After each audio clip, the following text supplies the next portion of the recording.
entendeu? Tá meio embaçadinho assim mesmo.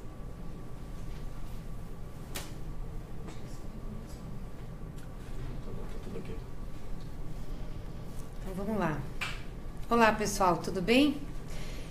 Nós vamos fazer mais uma conversa aqui, um bate-papo. Esse é um horário que a gente sempre conversa com o pessoal sobre o PT, fazemos uma pergunta e resposta, o pessoal manda antes as perguntas para a gente, e hoje nós estamos fazendo um pouco mais tarde, por conta da coletiva que vocês estavam acompanhando, do Dr. Cristiano, dos advogados do presidente Lula, exatamente falando sobre a condenação que ele teve, e que nós vamos comentar sobre isso. Então hoje nós vamos fazer um pouco diferente, né? Eu estou aqui com o Paulo Teixeira, que é nosso deputado federal, também advogado, com o Vadir Damus, também deputado federal, nosso advogado, e com o Paulo Pimenta, nosso deputado federal, que não é advogado, mas entende bastante do direito. E a ideia é a gente conversar um pouquinho com vocês, falar sobre esse momento que nós estamos vivendo e respondendo aí as perguntas, enfim, o que vocês estão falando. Claro que quando a gente faz isso, acaba vindo gente que quer perguntar, que quer conversar sério, gente que quer só condenar o presidente, gente que quer falar mal. É da vida e é da democracia, mas nós vamos falar aqui a nossa opinião. Eu queria só que descesse um pouquinho para a gente ver como que tá a imagem. Se pudesse colocar um pedacinho com a imagem e um pedacinho com as perguntas, porque para a gente acompanhando, entendeu? Até o pessoal que está entrando, quantas pessoas tem e tal. Então, gente, eu acho que o que é o comentário de hoje, o que está no país sendo comentada é essa condenação do presidente Lula. Nós já fizemos várias manifestações, fizemos manifestações em plenário, fizemos nas redes, estamos discutindo, estamos conversando, e obviamente que uma condenação que, para nós, né, do PT, e acredito que da esquerda brasileira, enfim, dos movimentos sociais, causa muita indignação. Primeiro porque não tem prova, né? Então, estão condenando o Lula por delação exclusivamente. O que fizeram com o Vacari, e depois veio uma sentença reformadora do Supremo Tribunal Federal inocentando o Vacari. Então a gente tem que ter muito cuidado com isso. E no nosso entender, é uma sentença e uma condenação política que não atinge só o Lula, atinge a democracia, atinge a todos aqueles que têm no Estado Democrático de Direito uma referência, no devido processo legal, uma referência. E para nós, politicamente, isso não está dissociado do que está acontecendo na sequência, nos fatos na sequência. Começamos aí com o impeachment da presidenta Dilma, e nós dizíamos lá atrás, estão fazendo impeachment para retirar o direito dos trabalhadores, gente, não é só para tirar a Dilma. E diziam também que era para acabar com a corrupção. Aí o que aconteceu? Veio gente muito mais corrupta no lugar, com muito mais crimes, com denúncias, PMDB, PSDB, e que as pessoas se sentiram usadas. Aí, não terminando isso, ainda veio uma emenda constitucional que parou os investimentos no país e que cortou os recursos para a área social, para a saúde. Então, a gente está vendo que é um golpe continuado, E agora, ontem, com essa votação da lei trabalhista, ou seja, rasgam a CLT e depois, no dia seguinte, coincidentemente, condenam o maior representante dos trabalhadores, Então, um pouco sobre isso que a gente quer conversar. Essa condenação do Lula está dentro de um contexto maior, que é de assalto, de ataque à democracia brasileira e aos direitos do povo. Então, eu queria aqui agradecer ao Marli, o Ednei, o pessoal que está entrando. Exatamente, é para tirar o foco do Temer, a Patrícia. O juiz, aqui o pessoal dizendo, o Moro pode ser um juiz honesto. Pode ser um juiz honesto, mas não está se pautando pelo devido processo legal, gente. Desculpa, você só pode condenar alguém com prova, entendeu? E é um golpe continuado, sim, Samuel. Então vão mandando as perguntas, vão falando, a gente vai tentar aqui um pouco responder o que vocês estão colocando e também fazer uma interação. Discutir um pouco esse momento que nós estamos vivendo no país, que não é um momento fácil. Queria passar aqui, então, acho que para o Paulinho, depois para ti, Paulo Pimenta.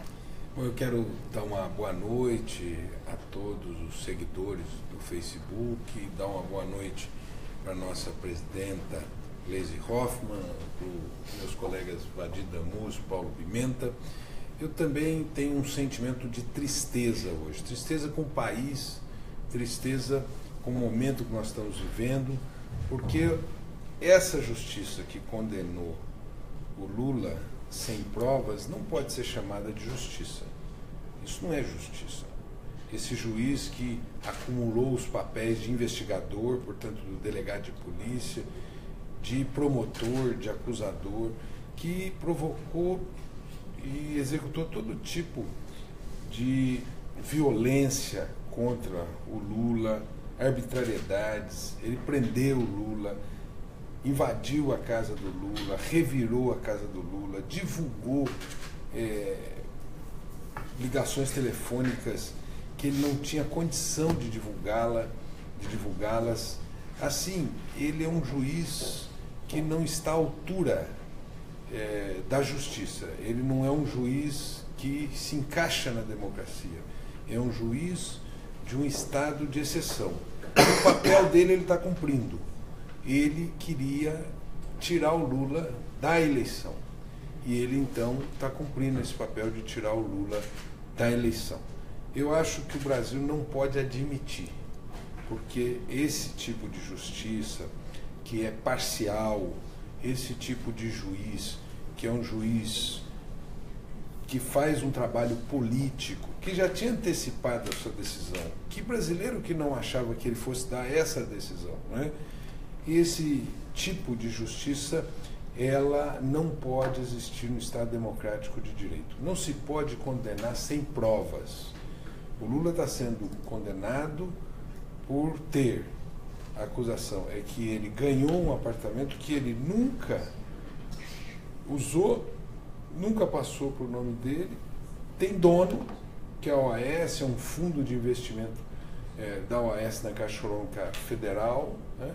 Assim, esse juiz, ele é um juiz que está cumprindo um roteiro. Na minha opinião, o roteiro dele é as ligações que ele tem fora do Brasil e que tem como objetivo destruir a Petrobras, enfraquecer as indústrias brasileiras e tirar o grande líder Lula das eleições. É um dia muito triste, mas nós precisamos ir às ruas, nos mobilizar, toda a comunidade acadêmica, a intelectualidade, os juristas do Brasil e do mundo precisam agora se pronunciar. Está claro, acho que não tem mais dúvida para ninguém do jogo que está sendo jogado. E doravante nós temos que ir para o campo e paralisar esse brutal jogo, que é um jogo contra a sociedade brasileira. Muito bem. Agradecer aqui. Paulo Teixeira, a gente está recebendo várias manifestações aqui, falando sobre a acusação do Lula, se essa é a primeira, se foi confirmado, se o Lula pode ser candidato. O Lula pode ser candidato, sim, vai ser o nosso candidato, é o nosso plano A, B e C. Nós não aceitamos uma condenação política. Aliás, isso é contra a democracia brasileira. Uma eleição sem o Lula é uma fraude, né? Se querem tirar o Lula da política, vamos lá, coloquem um candidato na praça e disputem o voto. É assim. O problema é que eles não têm nem candidato e nem voto, né? Nem programa para o país, então é difícil. Mas exatamente essa condenação para tirar o foco da aprovação da reforma trabalhista, Catarina, é isso que nós achamos também. Enfim, nós estamos vivendo um processo continuado de golpe. Queria passar aqui para o Vadir, para ele também falar um pouquinho para a gente aí dessa situação e a opinião, o que nós também podemos fazer e esperar. Olá pessoal, boa noite. Primeiramente, essa sentença, ela não causou nenhuma surpresa para nós, né? Sérgio Moro, desde o início dessa chamada Operação Lava Jato, sempre demonstrou que condenaria o presidente Lula. E condenaria de qualquer maneira. Aliás, eu quero corrigir aqui, não chama esse indivíduo de juiz, é um justiceiro, né? E é desonesto, sim. É desonesto com o direito, é desonesto com os princípios constitucionais. Se ele é desonesto no sentido moral de roubar ou não roubar, isso eu não sei. Mas é desonesto com o direito, é desonesto com a população, né? Ele age como justiceiro, ele faz ouvidos moucos, né, à defesa. Pra vocês terem uma ideia, eu li essa sentença.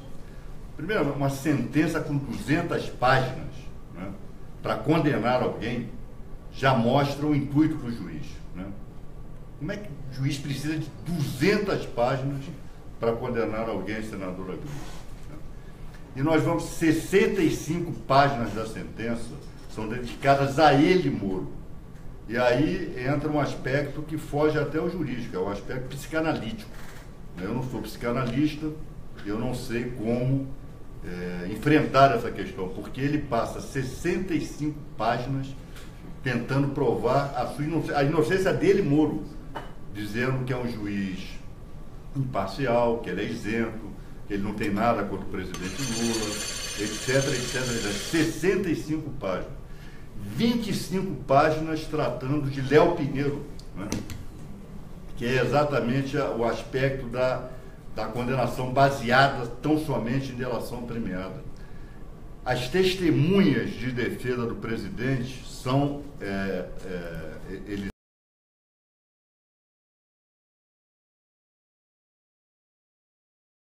de qualquer ato que desabonasse a conduta do presidente Lula lá na Petrobras. Tudo isso é desconsiderado, tudo isso se passa ao largo. Dizer que propriedade, que nós estamos, o direito, essa questão da propriedade do imóvel é uma questão de direito civil.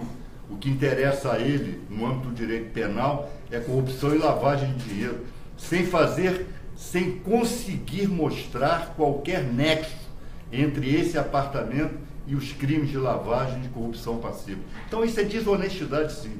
Isso é desonestidade. Né? Nós não vamos aceitar essa sentença. Essa sentença não é uma sentença, é uma decisão de um justiceiro que rasga costumeiramente a Constituição, rasga as leis, viola direitos e garantias fundamentais, desrespeita os advogados, desrespeita o amplo direito de defesa, desconsidera o princípio do contraditório, desconsidera o princípio da presunção de inocência. Então esse juiz está a serviço de uma causa política das classes dominantes brasileiras que não querem de nenhuma maneira permitir que o presidente Lula concorra às próximas eleições. Então quem vai decidir isso é o povo brasileiro. É o povo brasileiro que tem que decidir sobre essa decisão de Sérgio Moro. Essa decisão configura golpe de Estado, essa decisão configura estado de exceção. E o povo brasileiro não pode ficar de braços cruzados assistindo passivamente alguém que é pago com dinheiro público, desrespeitando as leis, as instituições e a Constituição da República, como faz esse justiceiro. Obrigada, Vadi. Queria pedir só para não mexer muito, deixa que vai entrando, que eu estou conseguindo ler os comentários, que aí se for para baixo para cima eu não consigo ler aqui. Bom, gente, aqui tem uma pergunta de qual o prazo para chegarmos a uma decisão de segunda instância. Eu acho que depois o Paulo Teixeira ou o Vadi podem responder como é que isso se dá. Também uma outra que é a aprovação da reforma trabalhista. Eles querem prender o Lula e acabar com o nosso país e os trabalhadores. Não tenho dúvidas, essa gente não tem nenhum compromisso com a nação brasileira, não tem compromisso com o povo. O povo é um detalhe. Se vai passar fome, se vai ter problema com o emprego, não é com eles. Eles estão voltados para construir um projeto de elite da nação. Então, perseguir o Lula como estão perseguindo, é isso mesmo. Né? E o juiz Sérgio Moro está se dando, né, não está se dando respeito, porque está deixando se utilizar para isso, né?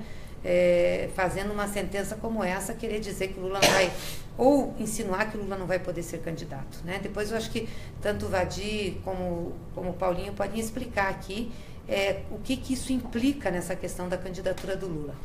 Queria agradecer muito aí, Emerson, obrigada, Isabel, Edinalda, então o pessoal que está mandando aqui apoio para a gente, apoio para o Lula, também por ontem, né, a nossa resistência no Senado, as senadoras contra a reforma trabalhista, nós não conseguimos impedir, mas acho que chamamos bastante atenção. Quero agradecer também os deputados, todos os deputados vieram aqui no Senado nos ajudar, isso foi muito importante, né? E agora nós estamos realmente sem direito dos trabalhadores. Me perguntaram aqui num post se vai acabar com o 13º, vai acabar com férias. Pode acabar sim, porque ao eles colocarem a figura do trabalhador avulso exclusivo, vai acabar. Então imagina, o que é um trabalhador avulso, um trabalhador que autônomo, né, que presta serviço? Ele pode prestar serviço para uma série de pessoas. Ao eles colocarem que pode ser para uma pessoa só, eles estão dizendo que vai ser um autônomo e que não vai ter os direitos trabalhistas, é isso. Então, vai acabar sim com férias, com 13º, trabalhador intermitente, trabalho intermitente também. Muito ruim o que foi aprovado ontem. Mas, Paulo Pimenta, vamos lá, dá um oi para o pessoal também e fala aí. Boa noite, nossa senadora Gleice, nossa presidenta do PT Nacional, ela que é do Paraná, está aqui o deputado Paulo Teixeira de São Paulo, deputado Vadir do Rio de Janeiro, eu sou do Rio Grande do Sul. Importante o pessoal poder compartilhar essa transmissão, porque certamente as informações que vocês estão tendo aqui, pessoal, vocês não vão ouvir hoje à noite, né, nos telejornais da grande mídia, especialmente da Rede Globo, Jornal Nacional. Compartilhem, nos digam a cidade de onde vocês estão acompanhando, para que a gente possa fortalecer cada vez mais uma rede alternativa de comunicação que ofereça, né, subsídio, que ofereça a oportunidade de vocês também, né, terem um outro ponto de vista sobre tudo aquilo que está acontecendo. Eu acho assim, senadora Gleice, que a gente está vivendo no Brasil um processo de absoluta inversão de valores de toda a ordem, né? Não sei se você sabe, mas aquele senador que se negou a abrir um processo de investigação do Aécio no Conselho de Ética, senador do Maranhão, João Alberto, hoje ele recebeu um pedido para abertura do Conselho de Ética contra a senadora Gleice. Contra as 6 né? senadoras. E as demais senadoras que estavam ontem 6 senadoras, lutando para que não fosse aprovada a reforma trabalhista. Então, o Conselho de Ética do Senado, que entendeu que o Aécio Neves, flagrado, negociando um esquema criminoso de R$2 milhões, com o primo filmado recebendo uma mala com 500 mil, com a irmã presa, dizendo numa ligação que talvez, inclusive, tivesse que mandar matar delator. O Conselho de Ética entendeu que não havia motivo sequer para ele ser investigado. E hoje o Conselho de Ética entendeu que as senadoras têm que responder. Hoje foi mandado para casa Gedel Vieira Lima. Não sei se vocês sabem, pessoal, mas a Justiça hoje mandou o Gedel para casa, né? E nós estamos, nesse momento, debatendo lá na Comissão de Constituição e Justiça, se vai ser aberta ou não a investigação contra o Temer. Já foram trocados mais de 20 deputados. Cada deputado e cada deputada que se manifesta favorável a abrir a investigação contra o Temer é tirado da comissão. Se o cara declarar, se o deputado ou deputada declarar que pretende ser a favor da investigação, imediatamente ele é afastado da comissão. Já foram 20, Gleice. Que barbaridades. E aí, no meio de tudo isso, né, o Aécio está solto, o Temer está protegido, o Gedel foi para casa e o Moro condena o Lula sem provas. Não existe uma escritura, não existe um extrato, não existe um documento, uma denúncia do Dallagnol baseada, né, em teorias absolutamente sem qualquer respaldo da nossa legislação, da nossa Constituição. O que é isso, pessoal? Isso é nada mais, nada menos do que um capítulo do golpe. Todos nós sabíamos que quando a Dilma foi afastada, os interesses do jogo eram poderosos. É vender o nosso petróleo, é abrir a venda das nossas terras para os estrangeiros, é acabar com a reforma trabalhista, com a reforma previdenciária. E não estava no plano dos golpistas que o PT continuasse tendo o prestígio que tem e que o Lula, pessoal, estivesse liderando todas as pesquisas. A direita não tem nome. Quem é o nome da direita? Aécio? Tem mais chance de ser condenado do que ser candidato, né? Serra, Alckmin, Dória, não tem nome. E o Lula lidera todas as pesquisas. E, portanto, para consumar o golpe, o que a direita quer? Melar a eleição antes da hora, impedir que o Lula seja candidato. E o Moro é um instrumento disso. Infelizmente, a Lava Jato, os procuradores, o Moro, prestam esse desserviço à democracia e ao país. Então, minha gente, nós estamos diante, né, de mais um capítulo do golpe. O que nós temos que fazer? Ter uma linha jurídica de defesa e ter muita capacidade de mobilização, de resistência política, de denúncia do golpe, dentro e fora do Brasil, para que eles percebam que uma eleição sem o Lula não é uma eleição, é um golpe. Justiça seletiva não é justiça, é violência, e que nós não vamos aceitar isso aí, né? É inaceitável uma eleição sem o Lula. Se eles pensam que isso vai sair barato, eles estão muito enganados. Eu acho que o grande recado que nós precisamos dar, além da nossa defesa jurídica, pessoal, é redobrar nossa capacidade de resistência e organização para poder dar uma resposta com toda a força necessária, com toda a solidariedade e apoio que o Lula precisa nessa hora, para mostrar para eles que nós não abrimos mão da democracia. E como diz a Gleice, se querem nos derrotar, que lancem um candidato. Que nos ganhem na urna. Agora, no tapetão, não vamos ganhar, né, pessoal? Então, é muito importante que a gente tenha essa oportunidade de estar conversando com vocês aqui na noite de hoje. Obrigado, Gleice. Obrigada a você, Paulo. O pessoal está perguntando muito aqui o que a militância vai fazer agora em relação ao Lula, o que a gente pode fazer. Primeiro que já estão acontecendo atos em várias partes do Brasil. Acontecendo um agora na Avenida Paulista. Está muito bonito lá na Paulista.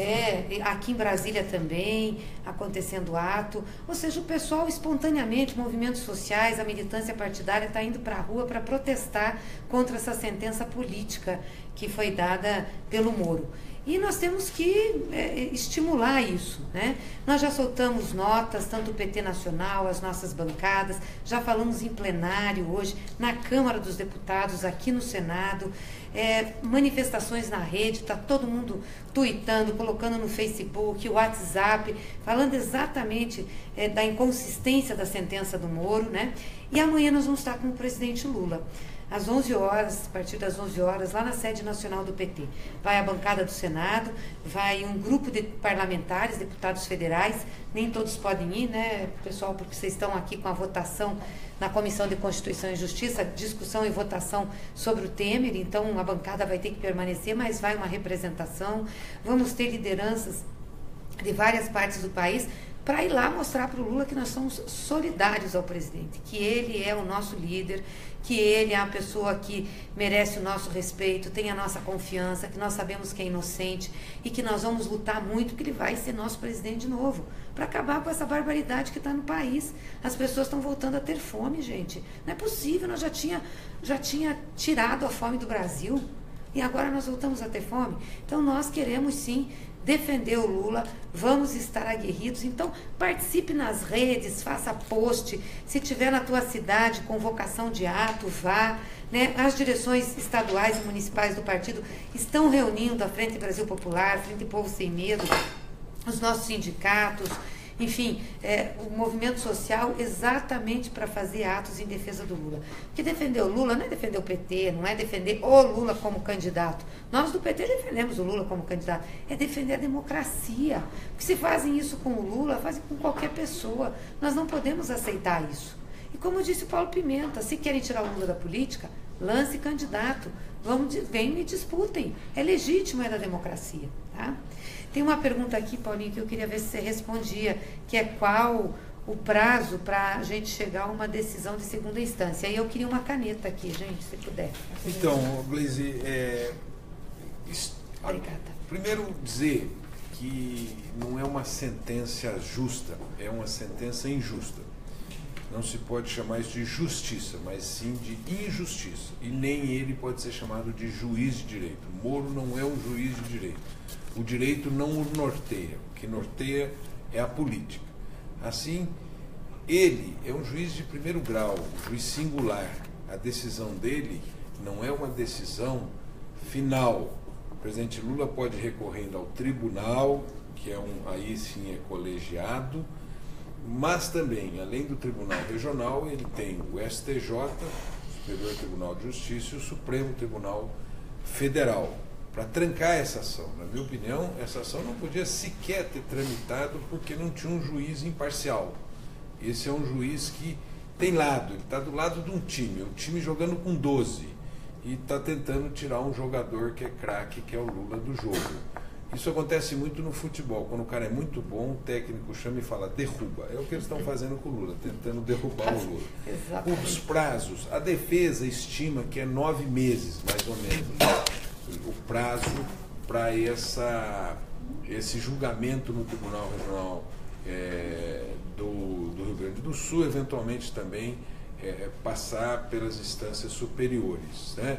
É importante dizer que recentemente o TRF4 anulou uma sentença que o Moro deu contra o Vaccari. Ele absolveu o TRF4 Vaccari, portanto anulando uma sentença de primeiro grau desse juiz, que mostra ser um juiz abusivo, um juiz que é fora da lei, porque ele não leva em consideração que uma delação não é prova, e também que uma delação que é feita sob tortura praticamente, à medida em que deixa a pessoa meses e meses presa, anos e anos presa, e que dá a dica para a pessoa que a pessoa só vai sair se falar do Lula, né?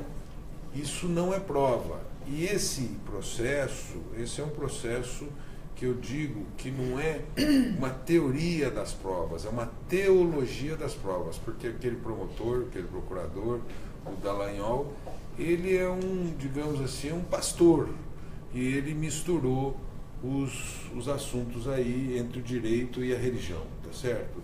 Ele fala em convicção, ele fala em elasticidade de provas, fé, convicção, raciocínio. E prova não é isso, prova é o preto no branco, é concretude, né? E eles então estão inventando um direito novo que não tem base na jurisprudência brasileira. Eles estão tentando importar um direito e práticas judiciais dos Estados Unidos, de onde eles não saem. Eu li o livro do Dallagnol sobre provas. Ele não tem nenhuma condição de sobreviver no Brasil. Tanto que ele não teve banca no Brasil. Ele fez um mestrado fora do Brasil, porque o direito que ele se referencia é o direito americano. Ele mesmo fala, é muito pobre a teoria de provas no Brasil. Ora, mas o direito que nós estamos vendo é o direito brasileiro, não americano. Claro. Né? Portanto, eu creio na nulidade dessa sentença dele e espero que os tribunais superiores, principalmente o Supremo e o STJ, não convivam com a arbitrariedade, não assistam esse jogo da quebra democrática e não se omitam. É fundamental que não haja omissões. A gente sabe que tem um desembargador ali no Paraná que ele é da escola do Moro. Ele é da escola do Moro, ele joga com o Moro.